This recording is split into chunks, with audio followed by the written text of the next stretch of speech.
श्री गणेशाय नमः। श्री सरस्वत्यै नमः। श्री गुरुभ्यो नमः। श्री सीतारामचंद्राभ्यां नमः। श्री विठ्ठल रुक्मिणीभ्यां नमः।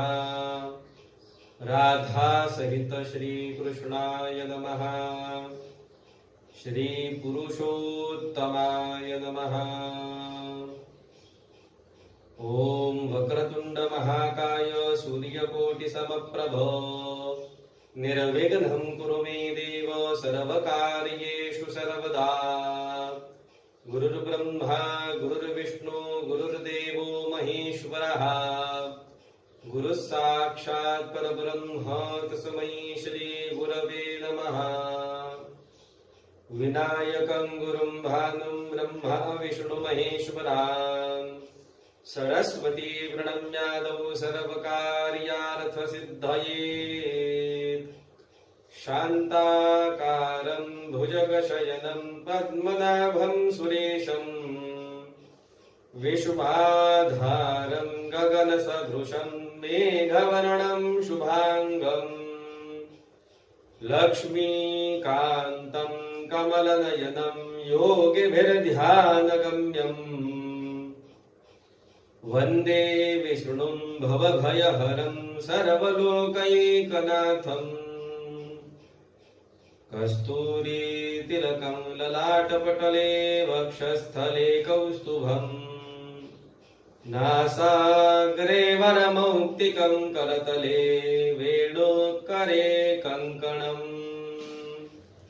सर्वाङ्गे हरिचन्दनं सुललितं कण्ठे च मुक्तावली। गोपस्त्री परिवेष्टितो विजयते गोपालचूडामणि।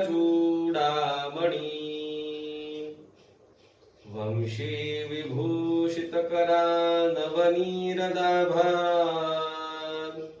पीताम्बरादरुणबिन्दफलाधरोष्ठात् पूर्णेन्दुसुन्दरमुखादरबिन्दुनेत्रात् कृष्णात् परं किमपि तत्त्वमहं न जाने। वसुदेवसुतं देवं कंसचाणूरमर्दनं देवकी परमानन्दं कृष्णं वन्दे जगद्गुरुं। मूकं करोति वाचालं पङ्गुं लङ्घयते गिरिं यत्कृपातमहं वन्दे परमानन्दमाधवम्।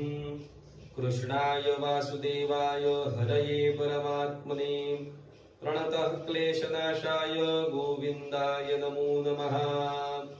श्री पुरुषोत्तमाय नमः। श्री पुरुषोत्तमाय नमः। श्री पुरुषोत्तमाय नमः।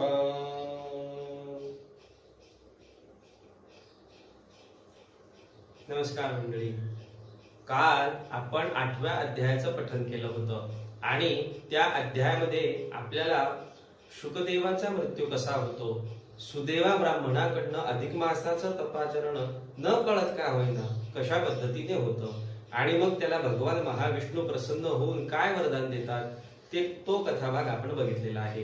आता त्या पुढची कथा आपण अध्याय 9व्यात बघणार आहोत। तर सर्वप्रथम आपण 9व्या अध्यायाचं पठन पूर्ण करूया आणि मग त्यात काय कथा आलेली आहे त्याचं निरूपण बघूया। तर चला आरंभ करूया अधिक मास महात्म्य या महाग्रंथातील अध्याय 9वा। श्री गणेशाय नमः। अष्टमाध्यायाची यंती सुदेवे प्रस्थिले श्री हरी प्रति मम मृतपुत्र उठाया निरुती काय कारण मज सांग ते तयाचे ऐकून वचन हरी म्हणे द्विजा ऐक संपूर्ण त्वा केले ते तुझ वाचून अन्यायचे नच अभोय आणि काय केलेसी विशेष तेही तू जाणत नाहीस जेणे मी साक्षात ब्रह्मांडेश बहुसंतोष पावलो जो का माझा प्रिय परम हा गतमास पुरुषोत्तम ययाची सेवा अत्युत्तम तुझ पासून घडलीसे तू आपल्या पत्नी सहित निमग्न असता पुत्रशोकात खान पानादी भोगरहित मास पर्यंत राहिलासी पुरुषोत्तम मासा माझारी एकही जो उपवास करी तयाच्या सकळ पापांची भूरी होऊनिया तत्काळ विमाना माझी आरूढ होनी वेगे जातो वैकुंठ भुवनी विप्रा सहज तुझ पासोनी अद्भुत करणी घडलीसे मास मात्र निरंतर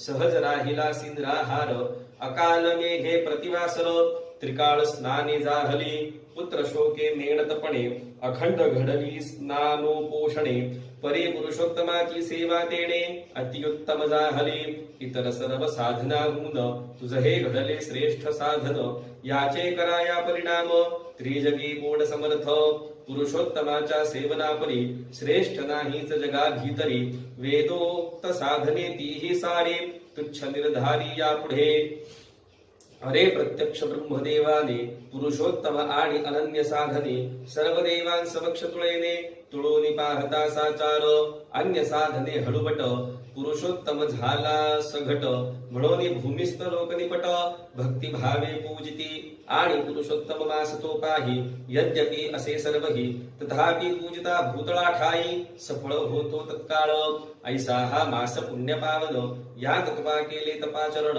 म्हणून मत्साहात वनंदन पुनश्च जिवंत जाहला आणि तू सर्व जगा माझी कृतार्थ ही झालासी सहजी ब्रह्मांडे धुंडाळिता आजी त्वत्सम पुण्यात्मा नाहीच मानव जन्म पावो निपाही पुरुषोत्तम मासा ठाई स्नानदानादी सत्कर्मी काही नाचरती कदापि जे ते केवळ अधम होत तयासी जन्मो जन्मी सत्त दारिद्र्याती दुःखे बहुत भोगानी लागत निश्चये तस्मात् मत्प्रिय पुरुषोत्तमासी सेवावे अनन्य भावेसी तेणे मी भगवान गोलोकवासी सुप्रसन्न होतसे आणि तो पुरुषोत्तम सेवक जन मज आवडता होय म्हणून तयासी महाभाग्यवान आणि धन्य करीतो तत्काळ पुरुषोत्तम मासाचा महिमा काय सांगू गा विप्रोत्तमा वर्णिता साक्षात चतुर्मुख ब्रह्मा कुंठित झाला साचार ऐसे बोलोनी घननीळ अदृश्य झाला तत्काळ पुढे वर्तले ते सकळ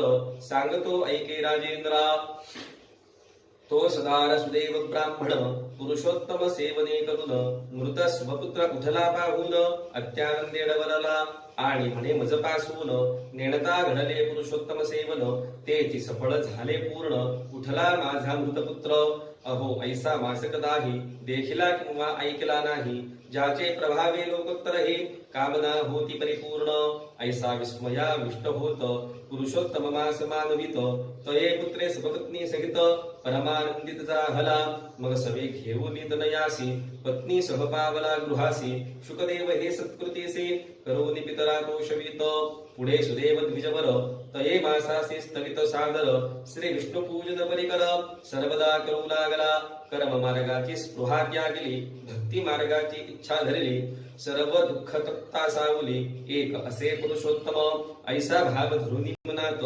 प्रति पुरुषोत्तम मासात जप होमादी सत्कर्मी सतत हरिसी भजता जाहला तेणे येथे सहस्र वर्षे सर्व भोग भोगूनी हर्षे अंती सदार दिव्य वशे वैकुंठासी पावला सुख भोगूनी मागुती सपत्निक आला भूतळा प्रती तो चितू दृढ धन्वा भूपती प्रसिद्ध आहे स राजेंद्रा पुरुषोत्तमाच्या सेवनेसी सर्व समृद्धिमान झालासी पूर्वीची जी तुझी महिषी गौतमी महापतिव्रता तीच ही गुण सुंदरी येथ तुझी राणी झाली सांप्रत पूर्वजन्मीचा जो तव सुत शुकदेव नामे विख्यात पै पुरुषोत्तमाच्या प्रभावाने जिवंत केला जो हरिने द्वादश सहस्र वर्षायुजेने भोगुनिया पृथ्वीवरी अंती पावला वैकुंठाप्रत तोची शुकदेव अरण्यात सरोवर तीरी वटी सांप्रत शुकरूपे वैसला तू तयाचा पूर्वजन्मीचा पिता अवचित वना माझी येता तुझ पाहुनिया तत्वता ऐशी चिंता उद्भवली की हे माझे प्रत्यक्ष दैवत सर्व हितोपदेष्टे सतत दुस्तर प्रपंच सागरात सांप्रत निमग्न झाले असे यातील दुर्धर विषय व्याळ यासी डंखित सर्व काळ तेणे हा भोगुनी व्याकुळ पतनी पडेल निश्चये यास्तव यास बोध करून जरी कामिन उद्धरीन तरी मजही भवबंधन प्राप्त होईल साचार पुन्नाम नरकापासून पित्यासी सुत रक्षितो म्हणून पुत्र हे सुतासे अभिधान श्रुत्युक्त मान्य असे जे ते हे मदर्थ होईल वृथा हा मम पूर्वजन्मीचा पिता तस्मात यासी बोधोनी आता की जे सर्वथा उपकार ऐसा की रे निश्चय केला आणि त्वद्धोद्धार्थ श्लोक बोलला राया त्वाजे कुशले मजला ते तुझ सर्व सांगितले अखंड असो तव कीर्ती आता मी जातो शरयू प्रती जियेच्या दर्शन मात्रे नृती पापे लोपती तत्काळ ऐसे बोलूनी वाल्मिक ऋषी उद्युक्त झाला गमनासी तव तो राजेश्वर दयासी हस्त जोडून विनवित म्हणे हो ऋषीवर्य आपण पुरुषोत्तम नामा पावन जो कथिला मास म्हणून तयासी कैसे सेवावे कशी कोणाची पूजा करावी कोणती कधी दाने द्यावी कोणती कामे आचरावी आणि विधी कैसा तयांचा हे सर्व परोपकारार्थ विवरून या सांगा मजप्रत भवा ऋषमुनी महंत लोकहितार्थ संचरती ऐसे रायाची प्रश्नवाणी ऐकूने बोले वाल्मिक मुनी राजेश्वरात्मा मज लागुनी जैसे आजी प्रश्निलेस ऐसेच पूर्वी रमेने हरिते परमप्रीती प्रश्निले होते तेव्हा हरिने कथिले दियेते तेची सांगतो राजेंद्रा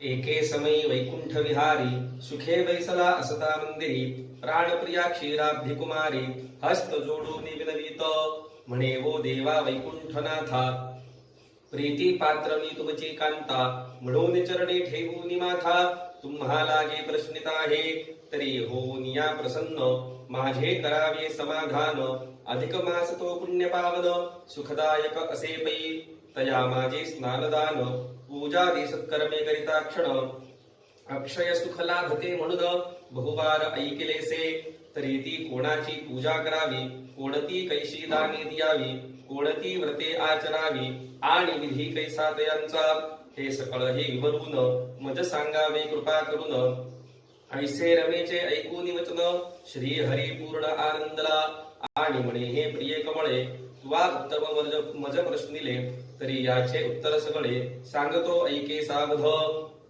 सूर्य संक्रांती हीन जो मास तयासी म्हणती अधिक मास तयाचा स्वामी गोलोकेश पुरुषोत्तम स्वयसे म्हणून त्या मासी अनुदीन पुरुषोत्तमासी उद्देशून स्नान दान जप तर्पण देवार्चनादी आचरावी आणि तैलत्याग भूषयन एक जाती पत्रावली भोजन अपूपदान नखकेश धारण एकान्न भोजन तैसेचे दीपदान व्रत सांग दंपत्य भोजन उपान त्याग धान्य वर्जन नियम अभ्यंग धात्री स्नान नियमाने फलत्याग लवण वर्जन तिलतांबूल धान्यादिदान हेमरौप्य सौभाग्यवायन गोप्रदान सवत्स उपोषण अयाचित रक्त धारणा पारणा एक भक्त हविष्यासन के मौन व्रत मास पर्यंत करावे एकही कर्म केल्याशिवाय अधिक मास जयाचा व्यर्थ जाय तया दारिद्र्यादि दुःखे अतिशय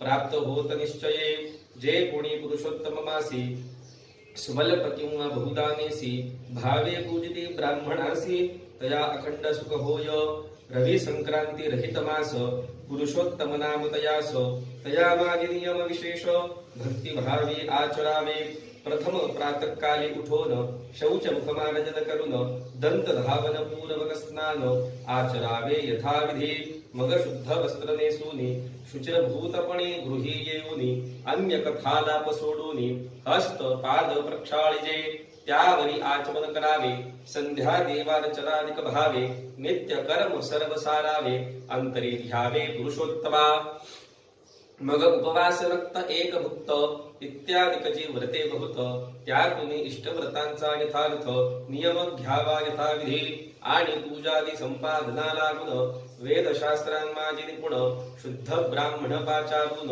आचार्य जाण करावा मंगलवाद्य गर्जन करीत पूजा संभार घ्यावा समस्त संकल्प करोनी यथोचित शुचिरभूतपै उभावे मग उपलिप्त जे शुद्ध स्थळ पूजार्थ कल्पिले तेथे निर्मळ चतुरस्तर किंवा वर्तुळ गोमय मंडळ करून या तयावरी अष्टदळ एक तंडुलांचे करावे सुरेख भोवती भरून रंग अनेक सुशोभित कीजिये त्यावरी यथाशक्ती सौवर्ण रजत ताम्र किंवा मृण्मय पूर्ण नूतन दृढ कलश अवर्ण यथाविधी स्थापावा आणि ते कलशाचे पूजन सर्वोपचारी करावे जाण पितांबरा वृत ताम्र भोजन तयावरी ठेवावे मग त्या माझी स्वर्ण निर्मित सुलक्षणी राधिका सहित पुरुषोत्तमाची मूर्ती यथोक्त ठेवून या साचार तियेची प्राण प्रतिष्ठा प्रीती श्रुती स्मृती पुराणोत्तरीती अग्नितारण पूर्वक निरुती करावे जाण इंदिरे मग भगवन मूर्ती साजरी ध्यावून या शुद्ध स्वांतरी नाना मंत्री सर्वोपचारी पूजन ऐसे कीजिये ऐसे बोलोनी पूजा प्रकार हरिने कथिला सविस्तर तो तेथे वर्णिस्तर तो तेथे वर्णिता समग्र ग्रंथ विस्तार होईल यास्तव तो सर्व सोडून आता वर्णितो पुढील कथन तरी श्रोती मज लागून क्षमाची पूर्ण कीजिये असो सर्वोपचारी साची पूजा करिता पुरुषोत्तमाची जरी का कित्येक पदार्थांची दुर्लभता होईल तरी शुद्धोदकेची संपूर्ण उपचार कल्पावे जाण यस यस मृत्येति मंत्र म्हणून न्यूनते पूर्ण करावे पुरुषोत्तमाच्या प्रत्यर्थ तया सन्निध मासापर्यंत घृत दीप लावावा अखंडित तेणे सर्वार्थ लाभती पूजा झाल्यानंतर देख नमः पुरुषोत्तमाख्य हा सप्त श्लोक स्तोत्राचा पाठ सुरेख करावा मग अन्य कथालाप सांडून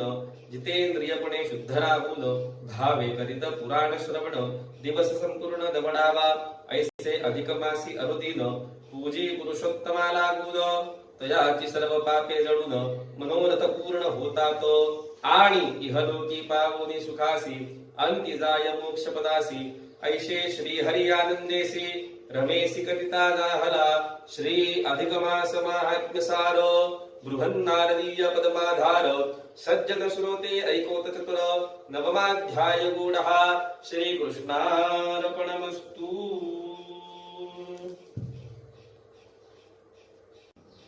अशा तऱ्हेने आपण 9व्या अध्यायाचं पारायण पूर्ण केलेलं आहे।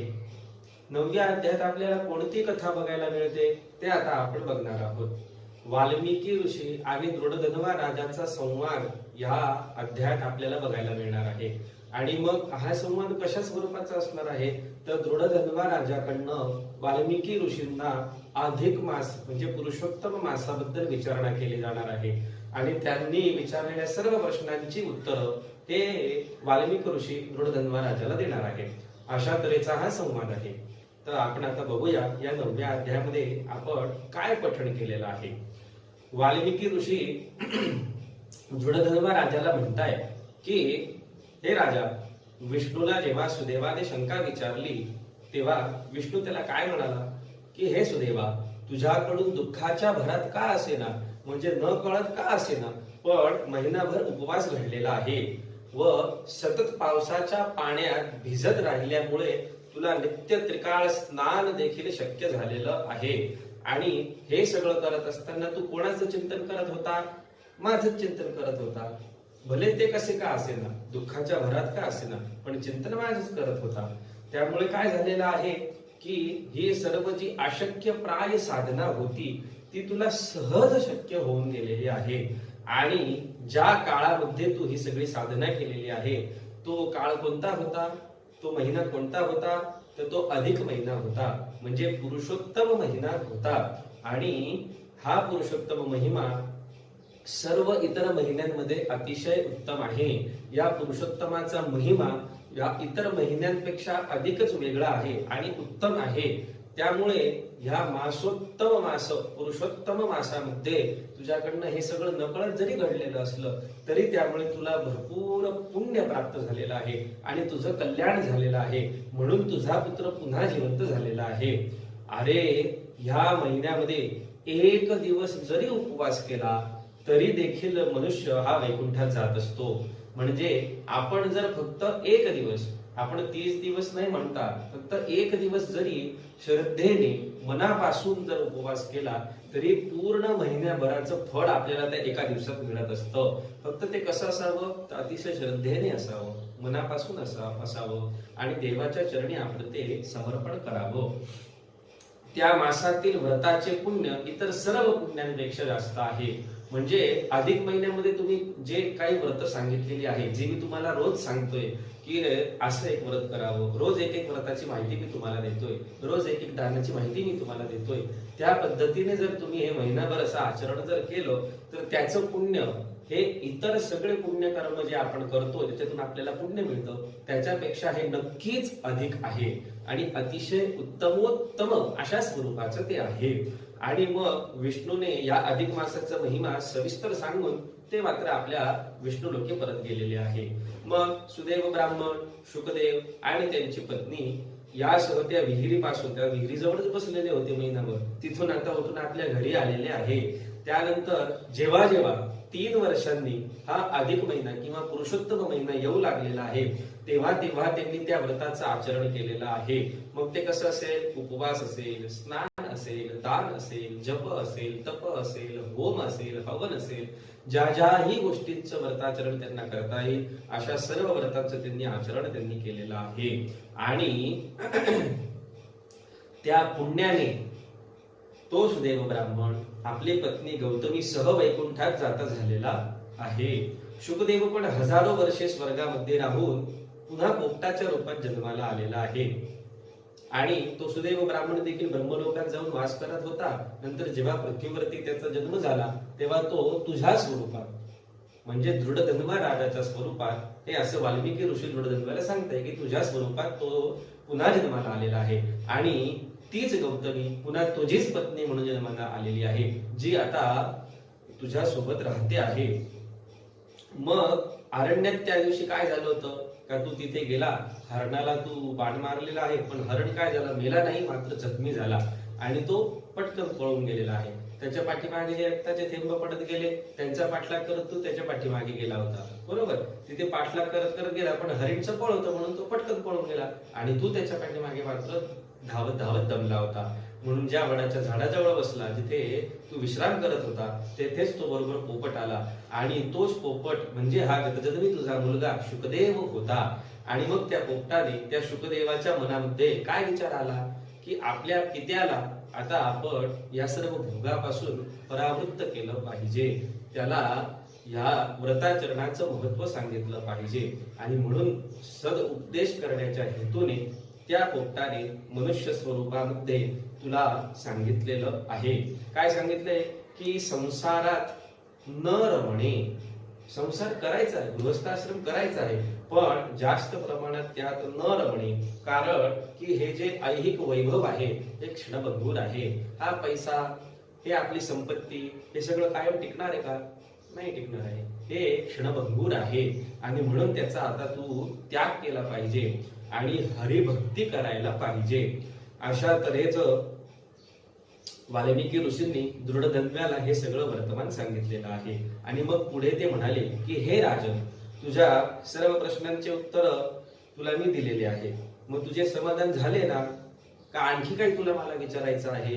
कारण जर आता तुझे प्रश्न संपले असतील तर मी आता प्रस्थान करू इच्छितो. मला आता शरयू नदीच्या किनारी जायचं आहे आणि त्या शरयू नदीमध्ये मला स्नान करायचं आहे. म्हणून मग आता तुझे जर प्रश्न संपले असतील तर मग मी आता येऊ का? मला आज्ञा आहे का? असं वाल्मिकी ऋषी त्या दृढधन्वा राजाला विचारत आहे. पण दृढधन्वा राजा त्यांना काय म्हणाला की हे महर्षे, तुम्ही थांबा, अजून माझे प्रश्न संपलेले नाही. उलट तुम्ही हे जे मला सांगितलं ना, याच्यातून आता मला अजून प्रश्न सुचलेले आहेत. म्हणून मग मला ते प्रश्न तुम्हाला विचारायचे, त्यांची सर्व उत्तरं, त्याची सर्व माहिती मला जाणून घ्यायची आहे. म्हणून तुम्ही इथे थांबा आणि मला या पुरुषोत्तम मासाची अजून आणखी माहिती द्या. मग काय माहिती द्यायची आहे? तर ऋषी जेव्हा त्याला विचारले की हा सांग बेटा, काय विचारायचंय तुला, तुझे काय प्रश्न आहे ते सगळे मला सांग, मी उत्तर देतो, मी इथे थांबतो. आणि मग दृढधन्वा राजा पुन्हा त्या वाल्मिकी ऋषींना काय विचारतोय की अधिक मासामध्ये म्हणजे पुरुषोत्तम मासामध्ये कोणाची पूजा करावी, कशी पूजा करावी, कोण कोणती कार्य करावे, कोण कोणते व्रत करावे, ते कशा पद्धतीने असावे, कोणत्या गोष्टीचं दान द्यावं, काय काय करावं, हे मला सगळं इत्थंभूत विस्तारपूर्वक सांगा. मग तेव्हा वाल्मिकी ऋषी दृढधन्वा राजाला काय म्हणत आहे की अतिशय उत्तम प्रश्न तू मला विचारलेला आहे. एकदा असाच हाच प्रश्न लक्ष्मीने नारायणांना विचारला होता, म्हणजे महाविष्णूंना विचारलेला होता. आणि मग त्या महाविष्णूंनी तिला जे उत्तर दिली किंवा जे सांगितलं तेच आख्यान मी तुला आता सांगणार आहे, असं कोण म्हणतंय? वाल्मिकी ऋषी दृढधन्वा राजाला म्हणताय. आणि मग त्यांनी सांगायला सुरुवात केलेली आहे. कोणी? वाल्मिकी ऋषींनी, जे महाविष्णूंनी लक्ष्मीला सांगितलं होतं. लक्ष्मीनेही एकदा महाविष्णूंना असंच विचारलं की का हो, हा अधिक महिना म्हणजे पुरुषोत्तम मास जे आपण म्हणतो ते काय आहे हो, त्याच्यात कोणतं कोणतं कार्य करावं, कोणतं कोणतं व्रत करावं, कोणती कोणती दानं द्यावी, याबद्दल आपण सगळी माहिती मला सांगा. आणि मग त्यावरती भगवान महाविष्णू लक्ष्मीला आणि वाल्मिकी ऋषी दृढधन्व्याला सांगत आहे. काय सांगताय की ज्या महिन्यामध्ये सूर्याचं संक्रमण होत नाही. काय होत नाही? सूर्याचं संक्रमण म्हणजे काय? सूर्य हा प्रत्येक राशीमध्ये एक महिना असतो, म्हणजे दर महिन्याला तो राशी बदलून पुढे सरकत असतो. पण हा जो अधिक मास आहे, पुरुषोत्तम मास आहे, यात रवीचं संक्रमण, सूर्याचं संक्रमण होत नाही. सूर्य ती राशी सोडून पुढच्या राशीमध्ये जात नाही, तिथेच वास्तव्य करतो. असा महिना दर 3 वर्षांनी येतो. अंदाजे जर 3 वर्षांनी हा महिना येत असतो. त्या महिन्यामध्ये स्नान करणे, दान करणे, नामजप करणे, तर्पण करणे, देवपूजा करणे, ह्या नित्य गोष्टी नित्य करायला पाहिजे. त्यानंतर तसंच अजून त्याचे काय नियम आहे तर ते आता ते सांगताय. जसं की अन्न जे आपण शिजवतो त्याच्यामध्ये तेल खाणं आपण सोडलं पाहिजे, म्हणजे तेल वर्ज करणे आहे. गादीवरती झोपणे टाळावे. आपल्याला कशी एकदम मखमलची मलमलची 6x4 अशी गादी लागते का नाही झोपायला, तर त्याच्यावरती आपण झोपणं टाळायचं आहे. जमिनीवरती झोपायचं आहे. त्यानंतर एकाच झाडाच्या पानाच्या पत्रावळीवरती जेवायचं आहे. ताटामध्ये घेतो ना आपण रोजांना, पण ह्या वेळेला असं नाही करायचं. पत्रावळी घ्यायची आहे, त्या पत्रावळीवरती आपलं अन्न वाढून घ्यायचं आहे आणि मग ते अन्न आपण घ्यायचं आहे. त्यानंतर अनारशांचं वाण द्यायचं आहे, जे पहिल्या दिवशी आपण संकल्प केला. अपूप दान, ह्यालाच अनारशे, अपूपाला अनारशे असं म्हणतात. तर ह्या अनारशाचं वाण आपण द्यायचं आहे. त्याची संख्या पण ठरलेली आहे, ते 33 अनारशे असावे. त्यानंतर नखे व केस न काढणे. आता कोणी कोणी नियम करतात की आता अधिक महिना चालू आहे तर मग मी महिनाभर नख काढणार नाही, दाढी करणार नाही किंवा केस कापणार नाही, अशा तऱ्हेचे नियम असतात. ते देखील आपण शक्यतो पाळले पाहिजे. जेवताना फक्त एकच पदार्थ खायचा आहे. आता याचा अर्थ असा नाही की भात घेतला तर नुसता भातच खायचा, असं नाही. किंवा पोळी घेतली तर नुसती पोळीच घ्यायची. मग असं तुम्ही म्हणाल गुरुजी वरण घेतलं तर काय नुसतं वरणच पाहिजे का? तसं नाही. एक अन्न आपण ठरवून घ्यायचं आहे. जसं वरण भात असेल किंवा भाजी पोळी असेल, तर अशा पद्धतीने तेवढं एकच अन्न आपण भक्षण करायचं आहे.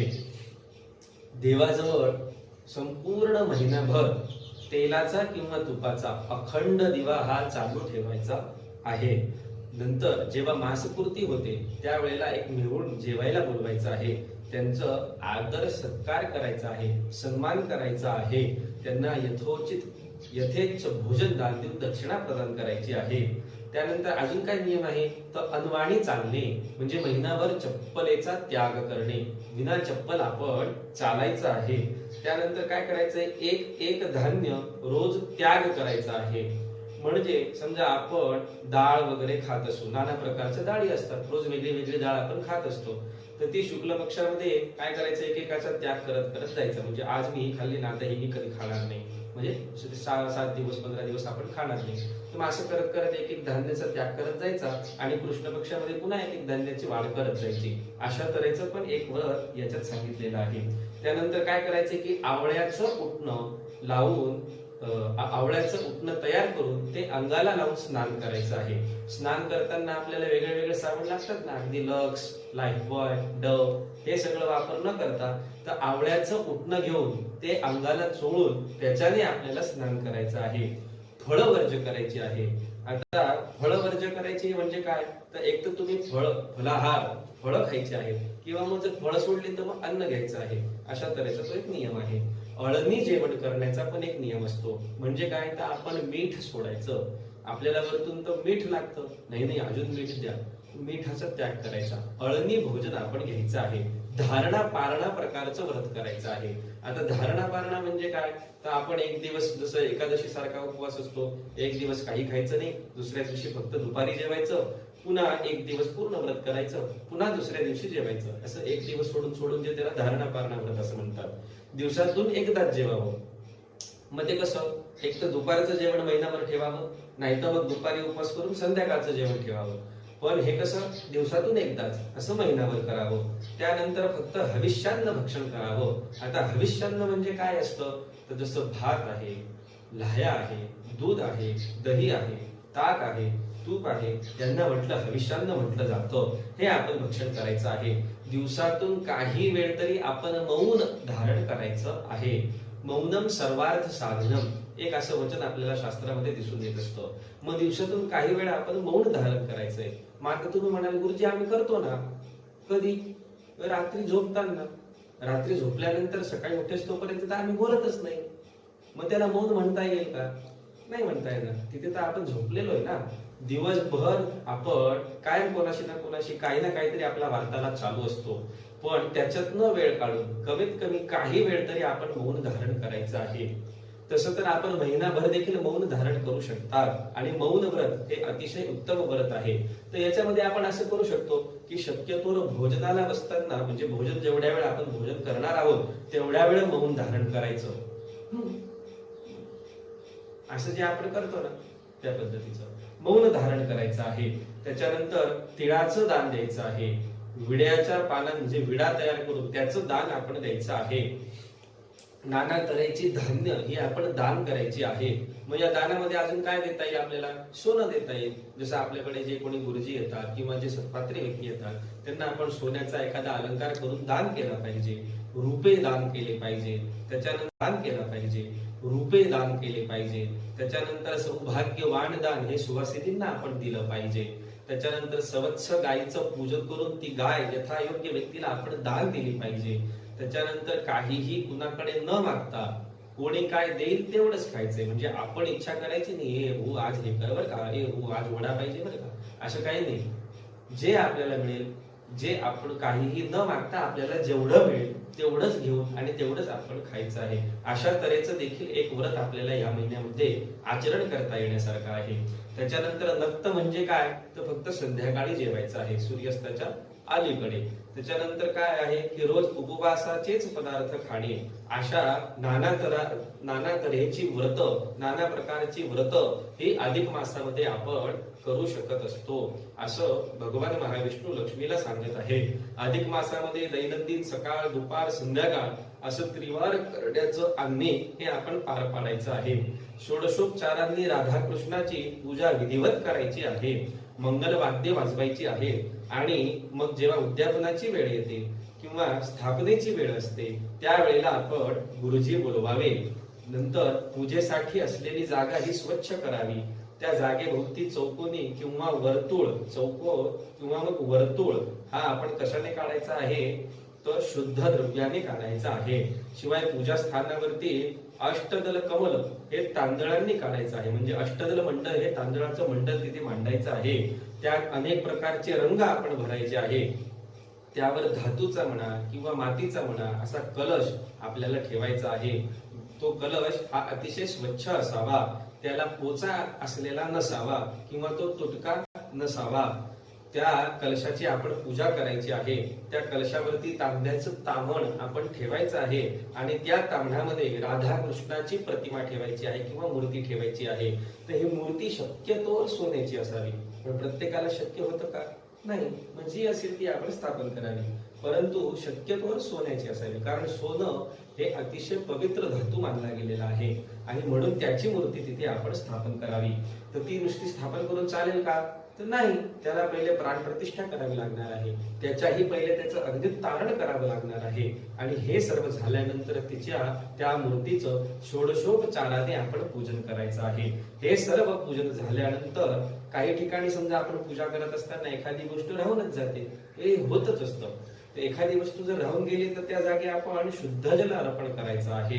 अशा तऱ्हेच्या हे सर्व प्रकार आपल्याला इथे बघायला मिळालेले आहे. आणि मग समजा पूजेमध्ये काही न्यून राहून गेलं, म्हणजे काही न्यूनता राहिली, काही कमी झालं, तर देवांकडे शेवटी क्षमा प्रार्थना देखील मागायची आहे. यस्य स्मृत्याच नामुक्त्या तपो यज्ञ क्रियादिषु न्यूनम संपूर्णताम याती सद्यो वंदे तमच्युतम. अशा तऱ्हेने न्यूनते पूर्ण करण्यासाठीचा हा श्लोक आपण म्हणायचा आहे. आणि मग एक 7 श्लोकांचा समूह म्हणजे 7 श्लोक असलेला एक स्तोत्र आपल्याला इथे बघायला मिळणार आहे. त्या स्तोत्राचा आपण पाठ करायचा आहे. अशी ही रोजची पूजा अधिक मास महिनाभर आपण करायची आहे. आणि अशा तऱ्हेचे नाना तऱ्हेचे व्रत किंवा दान आपण देऊ शकतो, करू शकतो. ही सगळी माहिती विष्णूंनी लक्ष्मीला सांगितलेली आहे.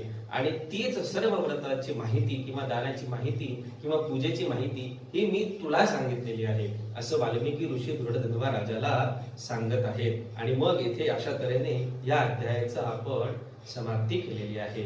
जो 7 श्लोकांचा समूह किंवा 7 श्लोकांचं स्तोत्र जे महाविष्णूंनी लक्ष्मीला सांगितलं होतं किंवा दृढधन्वा राजाला वाल्मिकी ऋषींनी सांगितलेलं होतं, ते स्तोत्र आपल्याला पद्मपुराणामध्ये बघायला मिळतं. म्हणजे पद्मपुराणात असलेलं त्या 7 श्लोक स्तोत्राचं आज आपण विशेष पठण करणार आहोत. तेव्हा सर्वांनी हात जोडावे.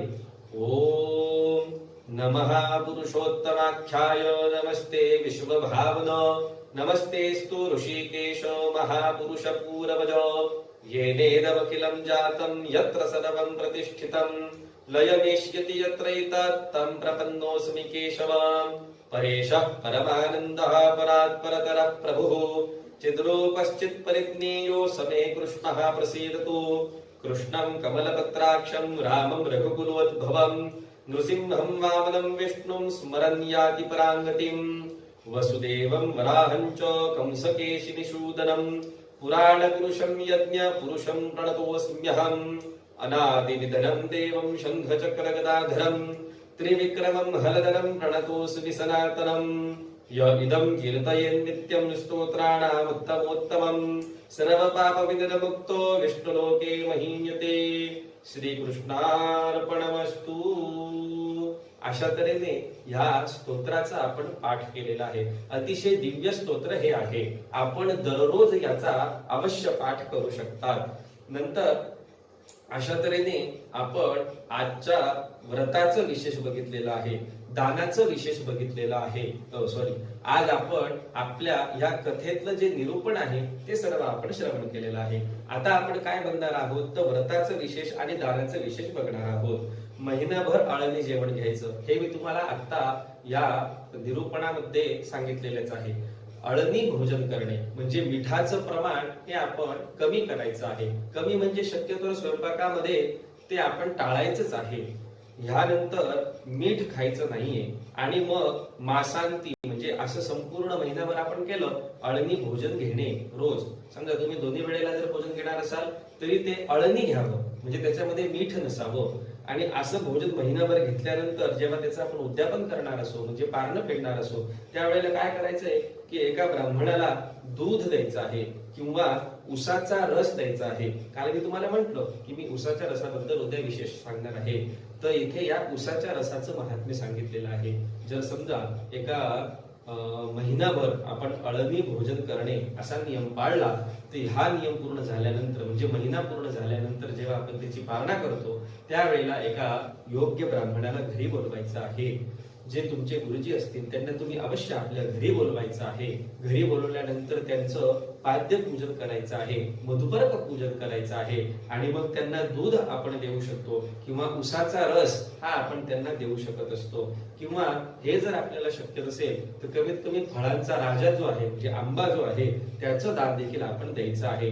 पण ह्या वेळेला नुसतं फळ देऊन चालणार आहे का? नाही. तर ह्या फळासोबत आपण काहीतरी दक्षिणा देणं देखील गरजेचं आहे. मग ती दक्षिणा आपल्या इच्छेप्रमाणे असते. कोणी 1 रुपया देतं, कोणी 1.25 रुपया देतं, कोणी 1.5 रुपया देतं, कोणी 11 रुपये देतं. तर अशा तऱ्हेने यथायोग्य आपल्या इच्छेप्रमाणे त्या फळांसोबत किंवा उसाच्या रसांसोबत त्या ब्राह्मणांना त्या गुरुजींना आपण ही दक्षिणा देखील दान करायची आहे. अशा तऱ्हेने आजच्या व्रताचं विशेष काय आहे, दानाचं विशेष काय आहे हे आपण बघितलेलं आहे. आता 10व्या अध्यायाचं पारायण आपण उद्या करणार आहोत आणि उद्या त्याचं काय महत्व आहे ते आपण पाहणार आहोत. तोपर्यंत नमस्कार.